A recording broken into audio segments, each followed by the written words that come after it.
Assalamualaikum, salam sejahtera dan selamat kembali semula ke channel Abang. Terima kasih sangat-sangat sudi nak dengarkan cerita yang Abang nak sampaikan. Dan salam Ramadan buat semua umat Islam, semua rakyat Malaysia dan semua yang ada di luar negara juga, daripada Indonesia, Singapura, Brunei dan semua yang merayakan, yang menyambut bulan Ramadan. Abang ucapkan salam Ramadan supaya Ramadan kali ini dapat kita berpuasa, menjalankan ibadah dengan sebaiknya. Jadi sebelum Abang mulakan cerita, ada satu perkara yang Abang nak sampaikan dan menyebabkan Abang betul-betul gembira hari ini, sebab Abang berjaya membeli seekor musang. Sebenarnya Abang berjaya membeli sebuah mikrofon yang harganya cukup boleh tahan. Nampak tak dekat tengah-tengah dada Abang ni macam ada ekor musang warna hitam putih, comel betul. Jadi Abang harap dengan kehadirannya mikrofon baru ni dapatlah Abang lancar dalam bercerita. Jadi tak ada lagi tersekat-sekat. Kalau dari segi dia punya sound, biar rasa meresap sampai ke jiwa. Harap-harapnya. Jadi sebelum kita mulakan cerita, marilah kita sama-sama berdoa kepada Allah Ta'ala. Semoga Allah panjangkan umur, murahkan rezeki, berikan kesihatan yang baik untuk kita semua, permudahkan segala urusan kita dunia dan di akhirat. Semoga Allah memberikan syurga buat mak ayah kita, juga memberikan keamanan untuk kita satu dunia dan memberikan umur yang diberkati. Tanpa berlengah lagi, Abang akan mulakan cerita kali ini dengan a'udzubillahi minasyaitonirrajim. Bismillahirrahmanirrahim. Allahumma salli ala sayyidina Muhammad wa ala ali sayyidina Muhammad. Cerita yang pertama ni disampaikan oleh seseorang yang bernama Is. Nama pendeknya, dia kata minta digunakan nama dia, nama sebenarnya. Dan dia bekerja sebagai seorang juru gambar di sebuah hospital. Sebenarnya dia bukan sebarangan juru gambar. Ia adalah juru gambar X-ray yang selalu ambil gambar tulang, gambar-gambar yang ada dalam badan kita. Jadi dia kata bertugas dekat hospital adalah satu perkara yang sangat mencabar, kerana dia selalu dengar daripada orang-orang senior dan juga abang dan kakak yang dah lama kerja dekat hospital tu, yang mana bilik X-ray tempat dia kerja ni memang antara tempat yang paling keras dekat hospital tu. Ramai yang akan terteka-teka di manakah sebenarnya letak hospital yang dimaksudkan. Tapi abang minta maaf sangat-sangat, kalau berkaitan dengan bangunan-bangunan kerajaan ni memang tak dapatlah abang nak beritahu, sebab untuk mengelakkan daripada tersalah cerita, itu saja. Tapi dia kata sejak dia bertugas sebagai seorang juru gambar dekat hospital yang dimaksudkan, tidak pernah dia mengalami peristiwa yang pelik selain yang satu ini. Ceritanya bermula pada tahun 2010. Dia bertugas dalam bilik X-ray itu seramai 2 orang untuk satu-satu shift. Dan pada hari kejadian, dia bekerja sebagai petugas di dalam shift malam, sewaktu shift malam. Pada waktu tu yang bertugas hanya Is dan juga ada logas seorang lagi kawan dia yang bernama Dewi. Jadi dia bertugas berdua lah pada malam tu. Nak jadi cerita, waktu mereka mula-mula bertugas, Dewi dah beritahu yang dia tersangatlah ngantuk, sebabnya perjalanan daripada rumah dia nak sampai ke hospital mengambil masa lebih kurang 2 jam. Jadi dia minta izin kalaulah dia orang boleh bertukar-tukar. Jadi dengan kata lain, kalau tak berapa banyak pesakit, kita tidur, salah seorang tidur, salah seorang berjaga. Jadi bila dengar saranan daripada Dewi, Is kata tak jadi masalah. Jadi untuk permulaannya dia minta Dewi untuk tidur dulu dalam bilik X-ray. Mengikut kata Is, bentuk bilik X-ray itu memang sama dalam mana-mana hospital pun, iaitu dia adalah satu bilik yang besar, di tengah-tengahnya ada mesin X-ray, dan di kiri dan kanan bilik, dalam bilik yang sama tu ada bilik-bilik kecil yang menempatkan barang-barang dan juga bilik persalinan. Macam itulah bentuknya dalam mana-mana hospital kerajaan. Jadi bila dia tengok keadaan Dewi yang memang macam tu punya ngantuk, dia kata dengan Dewi, kau pergilah Dewi, kau tidur dulu, yang biarlah Is yang jaga dekat sini. Kalau ada customer, salah. Kalau ada pesakit, nanti Is akan uruskan dahulu. Jadi Dewi kata, nak tidur sampai pukul berapa? Kau tidurlah sampai kau betul-betul lega, sampai kau betul-betul rasa segar. Jadi bila dapat saranan daripada kawan macam tu, yang si Dewi ni teruslah masuk dekat dalam salah satu bilik persalinan. Mula-mulanya Dewi nak tidur dalam bilik persalinan yang kedua, tapi selepas 2 minit dia duduk dalam bilik persalinan tu, dia dah rasa macam tak sedap hati, dia keluar. Jadi Is pun tanyalah, Dewi, kenapa tiba-tiba kau keluar daripada bilik tu? Dalam bilik tu kan ada tilam, ada tikar, kau boleh tidur dekat situ. Dewi cakap apa? Entahlah, aku rasa macam seram sejuk pula dengan bilik ni. Biliknya lain macam, gelapnya, dia kata. Jadi kau nak tidur tidur dekat mana? Aku nak tidur dekat dalam bilik persalinan yang pertama. Yang bilik persalinan pertama tu, walaupun kedudukannya agak lagi jauh daripada tempat Is duduk, tempat daripada pintu hadapan, tapi biliknya tidaklah begitu menyeramkan. Jadi selepas tu Dewi pun berpindahlah ke dalam bilik persalinan yang pertama dan dia pun tidur dekat situ. Jadi Is jagalah seorang-seorang dalam bilik X-ray tu, tunggulah orang pesakit kalau ada yang nak X-ray. Tapi pada malam tu tak ramai pesakit yang datang. Dihitung-hitung lebih kurang 3 orang aja. Bermula daripada pukul 8 malam sampailah nak jejak pukul 3. Lebih kurang 3-4 orang aja, tak ramai. Jadi kerjanya dia dapat dilakukan dengan sangat efektif. Lebih kurang pukul 3 pagi, Dewi pun keluar daripada bilik persalinan yang pertama dan dia beritahu pada Is, dia kata, kau pergilah tidur pula Is, aku dah segar, aku dah lega dah ni, dah boleh bertugas macam biasa. Pada waktu tu orang ngantuk di sorong bantal, kata Is, dia memang dah ngantuk sangat, dia kata. Dia pun cakap dengan Dewi, tak apalah kalau macam tu kau berjaga daripada pukul 3 sampai pukul 8 pagi besok, aku nak masuk tidur. Jadi dia beritahu dengan Dewi macam tu. Dewi pun kata, yes, set, okey, tak ada masalah. Jadi Is pun memilih bilik persalinan yang kedua.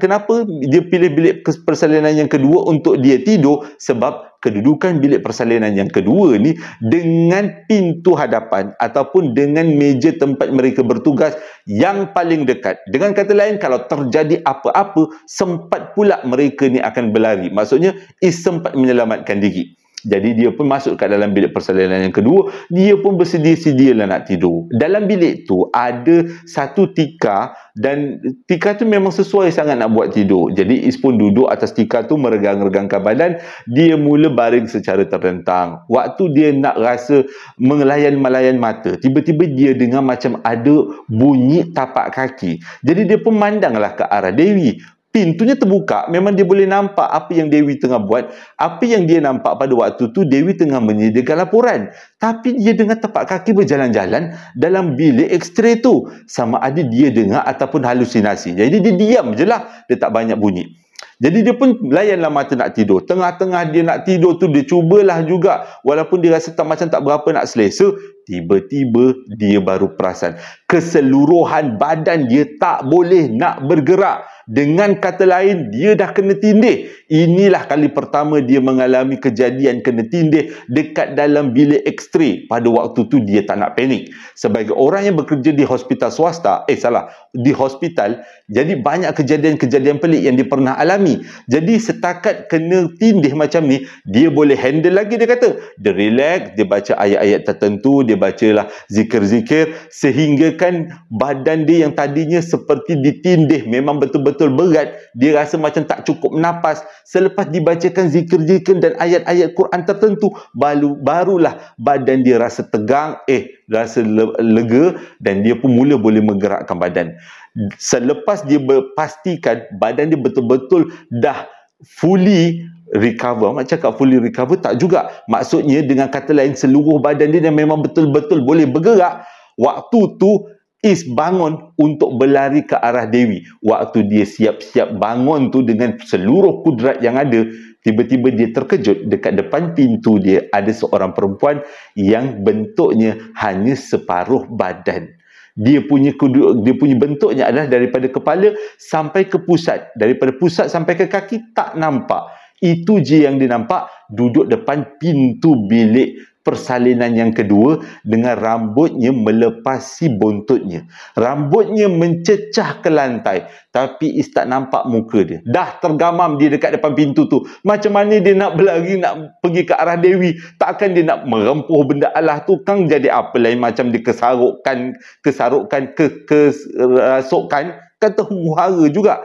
Jadi pada waktu tu dia ambil masa, dia diam aja, dia baca zikir yang apa yang diingat, sehinggalah makhluk tu beredar pergi. Sekelip mata je benda tu hilang, baru dia berlari ke arah Dewi. Pada waktu tu Dewi tanya, bukan kau kata kau nak tidur? Dia kata dia nak tidur tapi rasa macam tak selesa, biarlah dia tenemankan Dewi. Padahal pada waktu tu lebih kurang 2-3 minit aja, bukannya lama sangat pun. Dan bila dah macam tu, Dewi pun rasa gembira lah ada teman semula. Dia tengok Is tak nak tidur, jadi mereka pun jaga sepanjang malam. Besoknya waktu mereka bekerja siang, barulah Is berani ceritakan dengan semua orang yang bekerja, yang bertugas di kawasan departmen-departmen yang berkaitan yang berdekatan dan juga orang-orang yang bertugas dalam bilik X-ray yang lain-lain tu. Cerita tentang perempuan yang duduk dekat depan pintu tu. Rupanya itu adalah gangguan yang normal.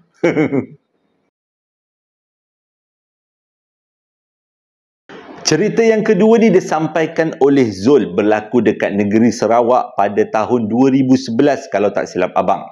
Pada waktu tu dia kata dia duduk dekat satu kampung dekat kawasan negeri Sarawak tu, dan rumah dia berdekatan lah dengan rumah sepupu-sepupu dia yang lain. Tapi cerita kali ni bukanlah berkenaan dengan diri dia, tapi cerita pengalaman sepupu dia.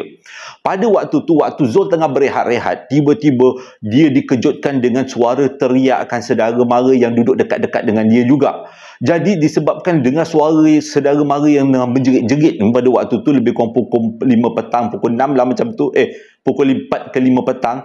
Waktu tu masih lagi terang. Jadi bila dengar orang menjerit-jerit, Zul ni pun keluar daripada rumahnya dan bertanya sebenarnya kenapa semua orang menjerit-jerit. Rupanya salah seorang daripada sepupu mereka hilang. Jadi Zul pun tanya macam mana boleh hilang. Mengikut katanya, sepupu dia ni duduk dekat rumah menghadap tingkap. Tingkap tu pula menghala ke satu belukar yang terletak tidak jauh daripada rumah. Dan tiba-tiba semua orang tak tahu ke mana sepupu dia pergi. Tiba-tiba je sepupu dia hilang. Itu pasal lah yang menjerit-jerit tu adalah keluarga sepupu dia. Tujuan dia menjerit adalah nak panggil sepupu saudara mara yang lain berkumpul nak cari mana sepupu dia pergi. Jadi bila Zul dah dapat cerita macam tu, dia pun berpakat-pakat lah dengan saudara mara yang lain. Yang mana kita nak cari ni? Kemana kita nak cari ni? Budak ni dah hilang. Jadi mereka bahagikan dalam beberapa kumpulan. Cari sampailah waktu maghrib. Waktu maghrib waktu tu lebih kurang pukul 6 petang nak dekat pukul 7. Dekat kawasan negeri Sarawak dah memang mula gelap. Jadi untuk mencari orang yang hilang pada waktu gelap dalam keadaan mereka tidak mempunyai kepakaran dan tidak mempunyai senjata yang betul, itu adalah sangat bahaya. Jadi mereka berpakat-pakat untuk balik semula ke rumah dan kumpulkan orang kampung yang lebih ramai lagi untuk mencari si sepupu yang hilang ni tadi. Jadi bila diorang semua patah balik ke rumah, mereka dikejutkan. Rupanya sepupu dia ada dekat dalam rumah tengah menangis sambil menggigil-gigil dan memegang sebiji buah pear. Pada waktu tu semua orang rasa alhamdulillah lah berjumpa juga dengan sepupu dia, taklah hilang ke mana. Tapi masalahnya ialah ke mana sepupu dia hilang di antara pukul 3 petang sehingga pukul 6 petang. Ke mana dia pergi? Buah pear tu pula mana pula dia dapat? Jadi selepas sepupu dia tenang, lepas dah habis menangis, jadi saudara mara ni semua bertanyalah apa sebenarnya yang berlaku. Sepupu dia cakap, mula-mula pukul 3 petang dia rasa macam panas sangat keadaan cuaca dekat luar. Jadi dia pun duduklah dekat tepi tingkap dan dia menghadap tingkap tu menghadap ke belukar. Tengah-tengah dia duduk, tiba-tiba daripada celah-celah belukar tu keluarlah seorang atuk. Atuk tu pula iras-iras dengan muka arwah atuk mereka dulu. Jadi, tapi bukan orang yang sama, dia kata. Akan-akan. Jadi, dia pun biarkan orang tua tu datang ke arah dia. Lepas tu, dia tanyalah, atuk nak apa? Atuk tu cakap, meh ikut atuk. Atuk ada tempat nak tunjuk dekat engkau. Dia kata, tempat tu menarik. Jadi, disebabkan dia rasa macam waktu tu tak ada buat apa-apa. Dia kata, dia pun ikutlah atuk tu. Mungkin atuk tu nak tunjukkan ke suatu tempat yang kebun buah ke ataupun tempat memancing pun bagus jugalah kan. Dia tak terfikirlah atuk tu sebenarnya bukan atuk, tapi itulah yang daripada dalam sebelah tu. Jadi dia mengekorlah daripada belakang. Sampailah lebih kurang 1 jam perjalanan, dia orang berdua ni sampai dekat satu kebun buah pear. Dia kata pelik sebenarnya. Buah pear jarang-jarang dijumpai kebun orang tanam dekat negeri Sarawak. Tapi macam mana dia boleh ada dekat satu kawasan kebun buah pear? Jadi atuk tu cakap, ini adalah kebun buah pear. Jadi kalau anak nak makan, cucu nak makan kat sini, makanlah. Kalau nak dibawa balik ke tempat rumah cucu pun bolehlah. Jadi si budak ni tadi pergi merayau dekat kebun pear tu sebab jarang jumpa. Dimakanlah buah pear yang memang semuanya ranom-ranom. Selepas habis makan tu, baru dia teringat hari dah semakin gelap, dia perlu balik ke rumah dan dia bertanya dengan atuk tu. Waktu tu atuk tu dah tak ada. Dia cari atuk tu dah tak ada. Ke mana pula atuk ni pergi? Jadi dia dalam keadaan yang gelabah, dia merayau dekat satu kawasan tu nak cari jalan keluar. Tak jumpa-jumpa. Cari, akhirnya dia jumpa satu celah batu yang dia yakin mungkin celah batu tu adalah pintu keluar daripada kawasan kebun buah peh tu. Jadi dia ikut celah batu tu dan dia sampai dekat belukar berhadapan dengan rumah dia dan dia terus masuk ke dalam rumah. Pada waktu tu dia dah habis menangis. Dekat tangan dia ada buah peh. Jadi selepas dengar cerita tu, semua orang yang ada dekat situ terkejut. Yang pertama, walaupun mereka semua tahu yang si sepupu kepada Zul ni masuk ke dalam alam sebelah, tapi tak pernah dengar alam sebelah yang ada dekat kawasan kampung tu mempunyai sebuah kebun buah peh. Memang tak pernah dengar. Beberapa kali juga orang kampung tu masuk dekat dalam kampung, dalam alam sebelah di kawasan kampung tu. Tapi kebanyakannya berjumpa dengan kampung, berjumpa dengan sungai, tak pernah pula berjumpa dengan kebun peh. Jadi bila diceritakan macam tu, tahulah yang mana sepupu Zul ni telah tersesat ke alam sebelah. Tapi berkat daripada pertolongan Allah Ta'ala, dia berjaya untuk kembali semula ke alam kita. Cerita yang ketiga ni berlaku pada tahun 2009, dialami oleh seorang lelaki yang bernama Zack. Tapi yang sampaikan kepada abang bukanlah Zack yang ceritakan. Kakak kepada Zack yang hantarkan cerita ni kepada abang. Dia kata cerita ni berlaku dekat sebuah hospital kerajaan di sebuah negeri, tapi tak boleh nak beritahu. Nak jadi cerita pada tahun 2019, pada waktu tu isteri Zack diserang penyakit darah tinggi. Penyakit lah. Jadi disebabkan tu bini dia dalam keadaan yang betul-betul kritikal yang perlu dihantar ke hospital untuk pemeriksaan lanjut. Selepas dihantar ke hospital, rupanya keadaan bini dia memang betul-betul di luar jangkaan. Kalau terlambat dihantar boleh menyebabkan kecederaan yang sangat teruk, kesan yang sangat teruk. Jadi bini dia terpaksa ditahan di ward dalam beberapa hari. Selepas ditahan di ward, keadaan bini dia pada awalnya semakin teruk dan menyebabkan dia tidak boleh menguruskan diri dia sendiri. Disebabkan tu Zack terpaksa menolong bini dia untuk menguruskan diri. Sebenarnya boleh je dia kata dia nak serahkan kepada nurse ataupun kepada orang-orang yang bekerja di hospital, tapi sebagai seorang suami dia kata sangat tidak patut bila isteri dalam keadaan yang begitu si suami tak dapat menolong. Jadi dia ambil cuti tanpa gaji dan dia pada waktu tu dia ada ramai anak dan anak dia pula semuanya bersekolah lagi. Anak-anak dihantar rumah mak ayah dia, iaitu bapa kepada dia sendiri, dan dia ambil cuti tanpa gaji. Setiap hari dia berulang-alik ke hospital untuk uruskan bini dia. Siang datang, lepas tu balik, malam datang, lepas tu balik. Tak pernah pula dia tidur dekat hospital, dia kata. Tapi dia tetap uruskan. Dia kata itu tanggungjawab sebagai seorang suami. Cumanya sepanjang tempoh dia berulang-alik ke hospital, terdapat satu kejadian yang betul-betul buatkan dia lebih berhati-hati. Sebelum ni dia selalu dengar cerita tentang tingkat kedua lot parking di hospital tu. Kebanyakan daripada orang, iaitu Pak Gad, Mak Gad beritahu, kalau nak parking terutama pada waktu malam, elak daripada parking dekat tingkat 2. Lebih baik parking ke tingkat 1 atau ke tingkat 3. Jangan tingkat 2. Jadi Zack ni pun tahu. Dia ambil benda tu, ambil perhatian. Dia masukkan terus dalam otak. Janganlah dia parking kat tingkat kedua. Nak jadi cerita pada waktu tu, pada satu hari tu, dia dah kelewatan datang. Jadi dia terfikir, kesian bini dia tak mandi lagi, bini dia tak makan lagi, tak disuap makan lagi. Jadi dalam keadaan tergopoh-gopoh, waktu tu Zack bawa van, kata, dalam keadaan tergopoh-gopoh, dia pun main parking je kat mana tempat yang dia terasa nak parking, dan dia terus berlari pergi masuk ward nak nolong bini dia. Pada waktu tu jam menunjukkan pukul 6.30 petang. Jadi bila sampai dekat dalam ward, banyak sangat urusan yang perlu diselesaikan untuk bini dia. Mandikan bini dia, cebokkan bini dia, suapkan makan. Jadi proses tu mengambil masa jam yang agak lama, dan dia keluar daripada wad bini dia lebih kurang pukul 11 malam. Pada waktu tu dia pun berjalan dalam keadaan letih dan berlenggang-lenggang. Bila sampai dekat tingkat 1, dia tengok, mana pergi aku punya van ni? Aku letak kat mana van tadi? Jangan-jangan aku letak van tu dekat tingkat kedua. Jadi dia bersabar lagi. Dia tenang, dia kata relax dulu, jangan gelabah dulu. Cari dekat seluruh tingkat 1 kawasan parking tu. Cari cari tak jumpa. Memang tak ada jumpa. Jadi nak tak nak dia kena cari dekat tingkat yang kedua. Dia berdoa pada waktu tu, janganlah dia kata dia letak van dekat tingkat kedua. Dah malam pukul 11 masa tu. Jadi dia masuk semula ke dekat dalam lift, dia tekan tingkat kedua. Bila sampai lift ke tingkat kedua, lift pun terbuka. Bila lift terbuka, hanya lampu lift je yang ada. Keseluruhan tingkat kedua semuanya gelap dan tak ada kereta lain selain daripada kereta dia. Waktu tu dia bawa van. Dah tergamam kat situ, apa benda pula dalam keadaan gelap-gelap ni, nak tak nak kena balik juga. Jadi dia pun melangkah keluar daripada lift dan dia pun berjalan laju-lajulah mengalir ke kereta dia. Bila sampai dekat dia punya van, dia pun masuk dalam van, dia pun tutup pintu, dia bertenang dulu. Okey, tak jadi apa-apa, nyalakan rokok dulu untuk bagi ketenangan hati. Dia kata, jangan lagi gelabah sangat.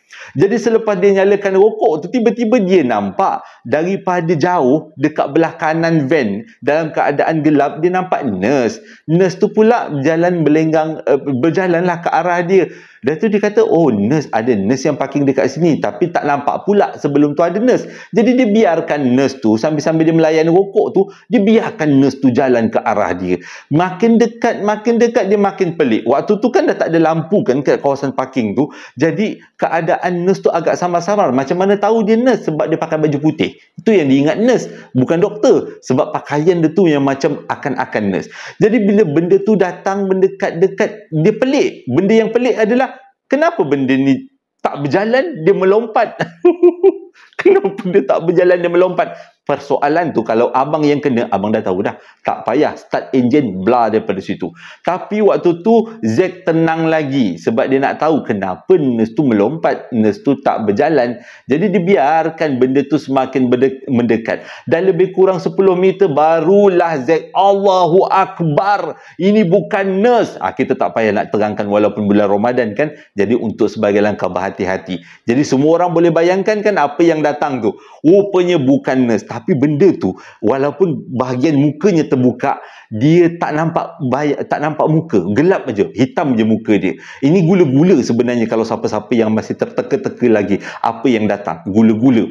Jadi pada waktu tu bila dah nampak betul-betul jelas gula-gula tu datang, bukan nurse, dengan agak rambutnya terkeluar sikit, mukanya hitam legam, tak nampak apa-apa, macam polos, lobong, bolong macam tu je. Jadi dia pun start engine. Cuba nak start enjin, tak boleh pula. Memang cerita hantu macam tu lah. Start tak boleh, start tak boleh. Sampaikan memaki hamun lah si Zack ni, kata dalam keadaan ketakutan. Benda tu dah semakin mendekat. Bila dah lebih kurang 5 meter, barulah enjin berjaya dinyalakan dan terus dia tekan minyak keluar daripada situ. Waktu tu didengar daripada belakang macam orang gelak dah. Itu. Agaknya benda tu tergelak-gelakkan dia. Kenapa tak takut dengan aku? Kan nanti aku bukan buat apa, tangan terikat, kaki terikat, aku tak boleh nak cakap. Agaknya cakap macam tu lah. Walaupun tak ada tangan, tak ada kaki, tapi memang cukup mengerikan. Jadi sejak daripada tu Zack ambil keputusan, dia berhati-hati setiap kali parking. Jangan sampai parking dekat tingkat yang kedua.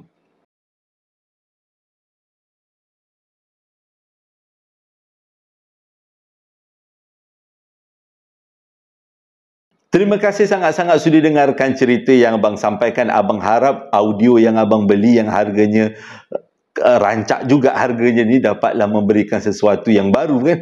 Dapat suaranya biar jelas, biar rasa debaran tu terasa, harap-harapnya. Jadi sebelum abang tamatkan cerita, ada beberapa ucapan yang nak abang sampaikan. Ucapan yang pertama datangnya daripada seorang anak, iaitu Nur Syifa Damia. Dia nak sampaikan selamat hari jadi ucapannya buat ayahnya. Dia panggil papa, iaitu Muhammad Faizal Muhammad Fauzi, yang mana hari jadinya jatuh pada bulan 3 tapi tidak dinyatakan tarikhnya secara tepat. Dengan ucapan selamat hari jadi buat papa yang tersayang. Semoga Allah sentiasa merahmati, memberikan rezeki yang banyak dan dipermudahkan segala urusannya. Ucapan yang kedua datangnya daripada Puan Mazlina. Dia nak sampaikan ucapan hari jadi buat anaknya, iaitu Amir Rahman, yang mana hari jadinya jatuh pada 12 hari bulan 3 genap umur 10 tahun. Dia kata anak dia memang selalu dengar cerita daripada Abang Jo. Sebab itu abang berhati-hati bila sampaikan cerita. Anak-anak pun selalu dengar dengan ucapan selamat hari jadi buat anak dia tersayang. Semoga panjang umur, murah rezeki, sentiasa dalam rahmat Allah dan diberikan masa depan yang cemerlang. Ucapan yang ketiga datang daripada seorang isteri. Dia nak sampaikan ucapan hari jadi buat suami dia, iaitu Azwan Ali, yang mana hari jadinya jatuh pada 9 hari bulan 3, dengan ucapan terima kasih menjadi seorang suami yang sangat penyayang, yang sangat memenuhi segala keperluan dalam berumah tangga. Selamat hari jadi buat suamiku, moga panjang umur, murah rezeki, diberikan kesihatan yang baik dan dipermudahkan segala urusannya. Dan daripada pihak JSPL, abang ucapkan semoga kalian berdua sentiasa aman bahagia, sakinah mawaddah warahmah. Ucapan yang seterusnya datang daripada Wan Ayu. Dia kata dia nak sampaikan ucapan selamat hari jadi ni buat sahabatnya, iaitu Nur Hidayah Zulkifli. Hari jadinya jatuh pada 13 hari bulan 3 genap umur 20 tahun. Dan dia kata sahabat dia ni memang salah seorang penonton abang. Setiap video yang abang rakamkan, sahabat dia akan tonton. Terima kasih sangat-sangat. Dan di pihak JSPL juga, abang nak mengucapkan selamat hari jadi buat Nur Hidayah Zulkifli. Semoga dipanjangkan umur, dimurahkan rezeki, diberikan kesihatan yang baik dan sentiasa dalam rahmat Allah. Terima kasih sangat-sangat sudah dengarkan cerita yang abang sampaikan. Abang punya perapan sate ada lagi lebih kurang 100 bungkus sebelum abang tutup dengan harga yang baru. Sekarang ni abang turunkan harga daripada RM29 ke RM19. Jadi pada siapa-siapa yang nak dapatkan perapan sate ni dengan 400 gram harga RM19, boleh dapatkan, tekan beg kuning ataupun tekan Shopee yang abang sediakan link di bawah setiap video. Jadi untuk sambal lara masih lagi harga yang sama. Nanti akan abang buat promosinya sempena bulan Ramadan. Tapi promosi ni sekarang ada tinggal 100 paket lagi, dah tak banyak lagi. Selepas ni abang akan keluarkan dengan paket yang baru. Jadi dengan harga yang berbeza. Jadi harga ni boleh dikatakan harga yang kau-kau abang bagi promosi. Jadi coklat moist masih lagi belum lagi. Adik abang masih lagi berpantang. Bos yang menguruskan. Hingga berjumpa lagi dalam cerita yang lain esok hari. Cerita yang esok hari kalau tak silap abang, kisah seorang polis lah. InsyaAllah abang akan ceritakan. Assalamualaikum warahmatullahi wabarakatuh.